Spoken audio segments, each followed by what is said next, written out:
Absolutely. While I've still got you, I do want to get your thoughts on what we saw over the weekend as well. We'll start off on Saturday night with Hamzah Sheeraz, and in my opinion, a career best display against Edgar Berlanga when his back was against the wall and there were question marks around his name. He really did go out there and deliver. What were your thoughts on his performance at the weekend? Well, first of all, I think I'll be in agreement with you in congratulating Shiraz on a first-class performance. Um, it's what I expected. It's almost what I said he would do, because as far as I could see, Berlanga was absolutely tailor-made for him.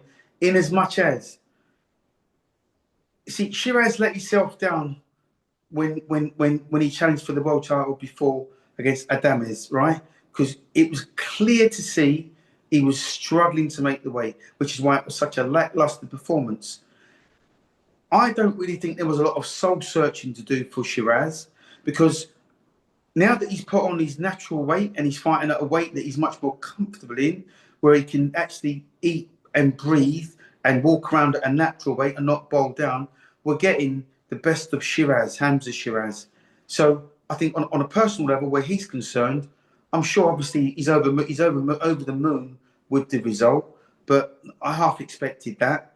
You know, I don't think that the other guy is not the best middleweight in the world, but it was a good test, a good challenge for Shiraz.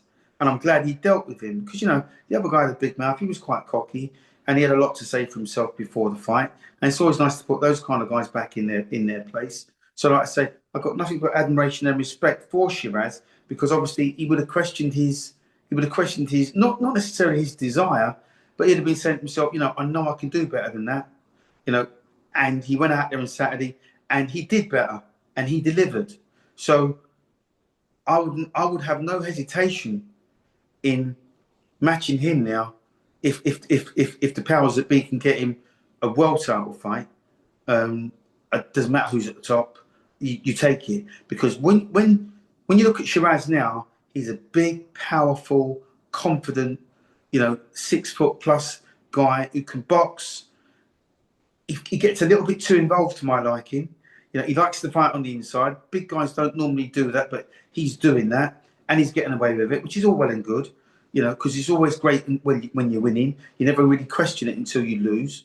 Let's just hope, you know, tactically wise, they get it right when the big one comes along, because it's going to come along a lot sooner than he expects. Just before we come back to Hamza Sheeraz, what did you make of Edgar Berlanga's behaviour throughout the fight week? We saw the press conference, the clip that's gone, I guess, a bit viral in the boxing scene with him and Oscar De La Hoya. What were your thoughts on the way he was acting and carrying himself?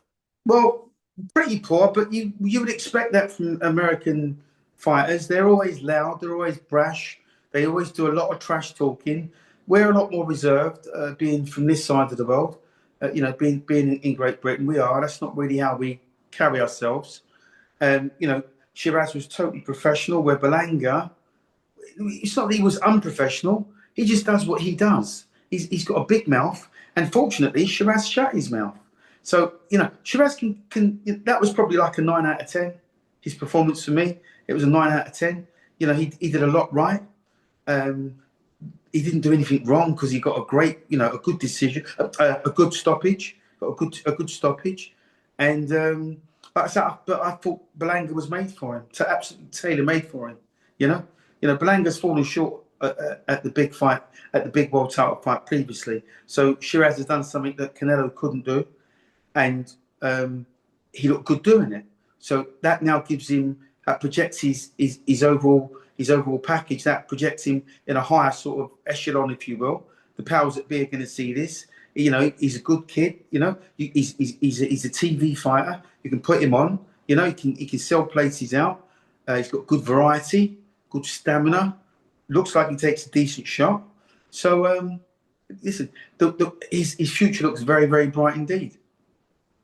Based off what we've seen of both Hamza Sheeraz and Canelo as of late, how would a fight between those two play out if that was to get made after the Terence Crawford fight? Uh, well, I don't think that fight would happen. I think Canelo will retire rather than fight Shiraz.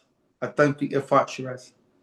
I don't think, I think Crawford's only, no, sorry, not Crawford. I think Canelo is not going to beat Crawford for starters. once if he loses to Crawford, you're not going to tempt him back into the ring. I think he'll retire on a personal level. I don't think he wants no part of Hamzah Sheeraz, because Hamzah Sheeraz right now, he's the man of the moment. He's the man with all the confidence. All the cards are stacked firmly in his favour. And the last thing you want, as a Canelo, who's got to be, in my eyes, he's a fading champion now. He's not the Canelo of old. He's not. In moving up in the weights, he's slowed down now. He's become more methodical. Admittedly, he picks his punches well, but he no longer punches in bunches. There's no more combinations from Canelo. He doesn't slip shots, block shots. He tends to have his hands up and block shots like that off the gloves, and then he counters you. The counters are so predictable. They're very, very slow to the trained eye.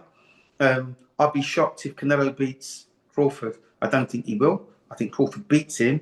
And I think for the winner and the loser, retirement beckons, unless they do a return fight with Canelo and Crawford. I don't think either of them would probably want any part of Hamzah Sheeraz. So you believe once those two have had their fight, or possibly two fights, depending on how the fight plays out, the man of super middleweight will be Hamza Sheeraz. No, no, that's not what I said. I Hello. said, I said, if Canelo beats Crawford, which is highly unlikely, I still think he would rather quit at the top Hmm. and not fight Sheeraz. I think the same could be said of Crawford. I think if Crawford beats Canelo and they don't have an immediate return, then equally, I think Crawford will go, you know what? That's enough now. You know? Who wants to fight a young, hungry, strong, big, hard hitting, two fisted guy that's just going to be in your face all night long? You know? Nah, I can't see it. Listen, obviously, I could be wrong. I'm not saying they're scared of Sheeraz. I don't think that even enters their mind. But listen, they're going to get ridiculous money for this fight, and if the fight ends in controversy with Canelo and Crawford, then they'll order an immediate return. So that puts him on the back foot already. Hamza Sheeraz's best opportunity at a world title fight is to hope that one of these belts become vacant, and he gets a vacant title fight. Absolutely. Just looking at the undercard as well, Shakur Stevenson with, again, just like Hamza Sheeraz, I guess you could say a career best display, especially after the Tom and Jerry comments made by Turki Al Sheikh. How much confidence will that performance give him going forward? Well, I mean, again, even with Shakur Stevenson, we've all said synthetically, he's a brilliant master. He's a masterful technician. He's beautiful on the eye to watch. And what you actually saw on Saturday was a different side of him. When he had to stand and trade and dog it out, as he likes to call it, he did just that. Now, there wasn't too many people calling him a coward or a dog, or people just used to say, he runs in fights and he nicks fights, and which he does, because he's so smart. He's a smart fighter. He boxes smart all the time. You never see him take chances, but on Saturday he had to take a few chances. On Saturday he got nailed with a few shots, but you know what he done? He showed the true champion's class, and he responded. Anytime he got clipped with a shot, he came back. He was blocking shots off quite beautifully, but this time he was actually countering with a lot more venom.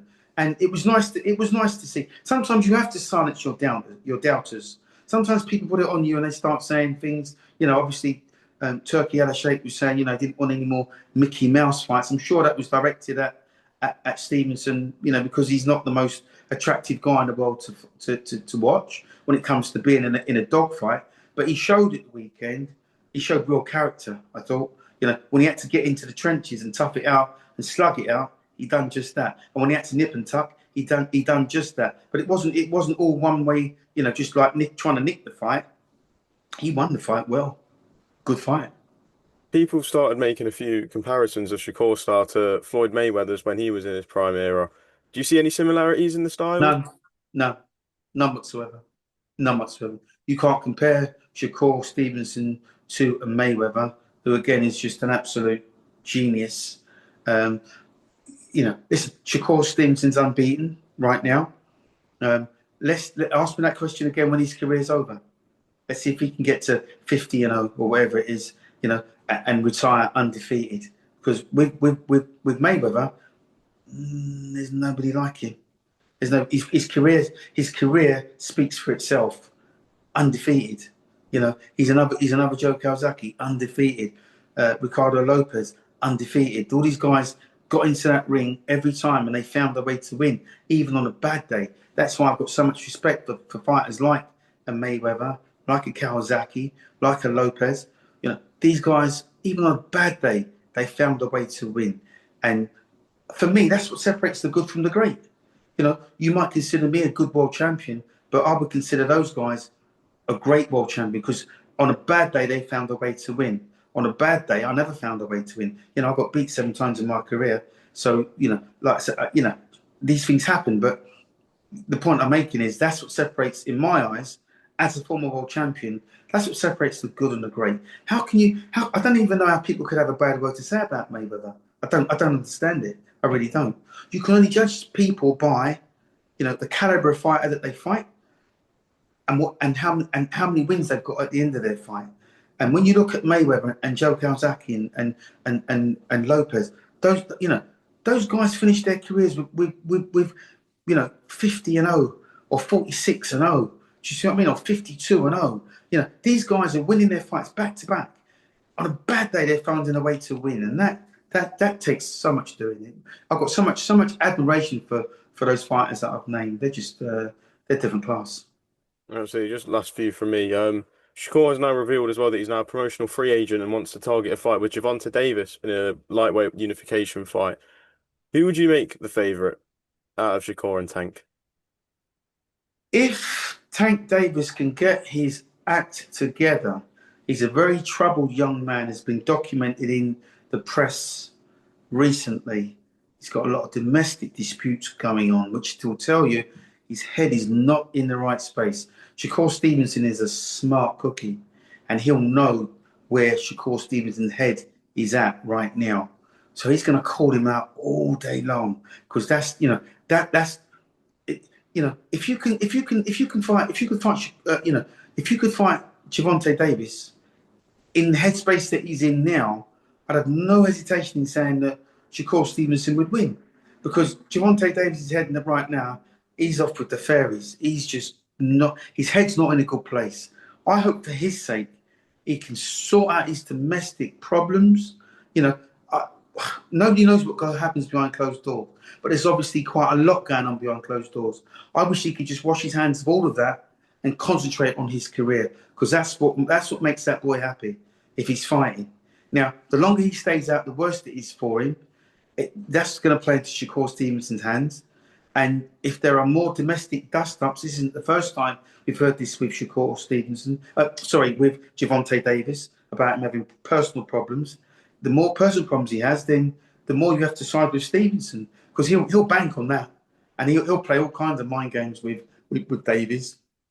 And I think a prime Davis beats Stevenson.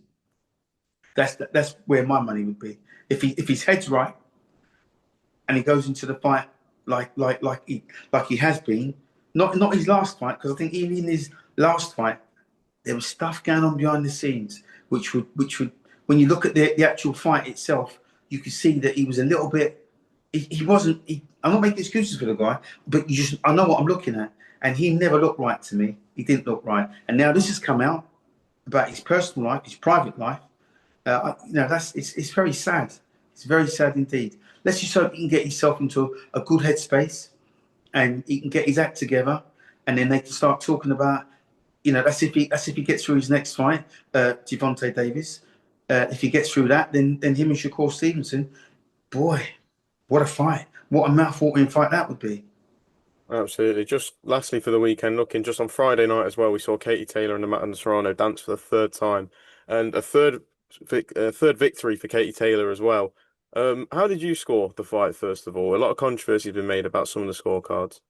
Sorry, I didn't actually watch it. Oh, fair enough. Sorry, I didn't watch it. So I can't really get up for that sort of thing. That's just me. Sorry, champ. That's fair enough. Well, Duke, in that case, I'll leave it there. Thank you very much for your time. Really good to speak with you again, and look forward to the fights this weekend. Cheers, John.